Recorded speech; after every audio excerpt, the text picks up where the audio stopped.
and your title for the camera, please. Alrighty, Martin Stupel, Geophysical Manager for Geophysical Pursuit. Okay.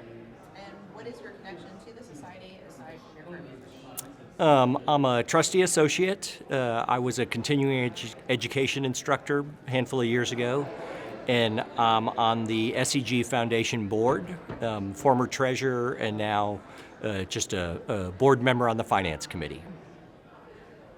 In one word, how would you describe the foundation? Exciting. And how has your involvement with the foundation impacted you professionally? You know, I thought I was pretty well connected in the industry, being at service companies. You meet a lot of different clients along the way. But becoming more involved with both the SEG and the SEG Foundation connected me to a much deeper and wider pool of other geoscientists. Most surprisingly, what I'm most excited about is connecting to the students. Up-and-coming geoscientists who are excited by some of the programs we have and seeing their energy, and it kind of re-energizes me in terms of where we're headed. And can you share a specific example of how the foundation has made a positive impact to the science community? So one of the things that drew me to getting more involved in the foundation, at my previous job with Western Geophysical and then Western GECO, I worked with Craig Beasley, who was integral in getting Geophysicists Without Borders started. And so some of those connections to particularly countries or locations where we were able to help people develop groundwater resources and whatnot was really eye-opening to expand my horizon beyond just the energy business. Becoming a geophysicist, I knew it had a lot of different applications, but once you go into your career, you get pretty tunnel vision, and it broadened my horizons again to all the different things we involve with. What are your hopes for the future? I guess one of the difficult points the SEG and the foundation is facing right now is the change in corporate culture in terms of, and I've watched it from a different prism, where the oil and gas companies, mining companies, et cetera, used to support large R&D groups, and they filtered that back. They had their own acquisition and processing capabilities, and they filtered that back. Now they've really backed off in some of the funding for different programs that they're probably the biggest beneficiaries of.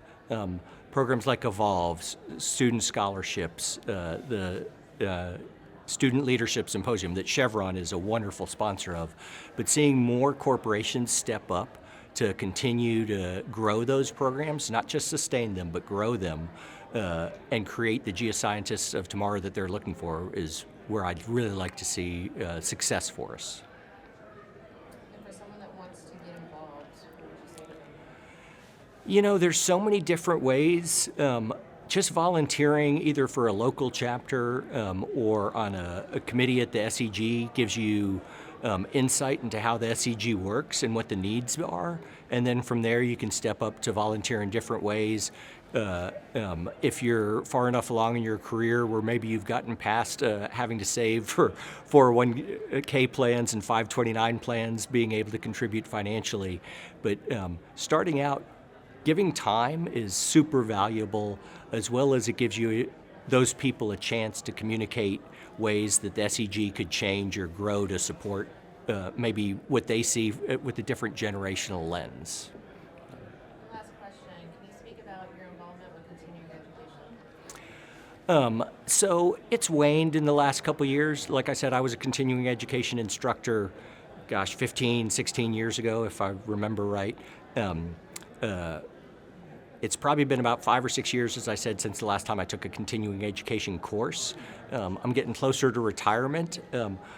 Probably once I get there, I'll re-energize on that end. A lot of my peers on the foundation and throughout the SEG support the Evolve program through mentoring, and I'd like to become more involved in that. Right now, between work commitments and the commitments on the foundation board for fundraising, don't have time to mentor too, but I would like to get back towards that experience. And we don't technically call that part of the continuing education component of the SEG, but I think it's probably one of the biggest things that is changing young geoscientists' outlook when they're going from a bachelor's degree to a master's, getting involved in that and realizing all the different places we reach. Well, appreciate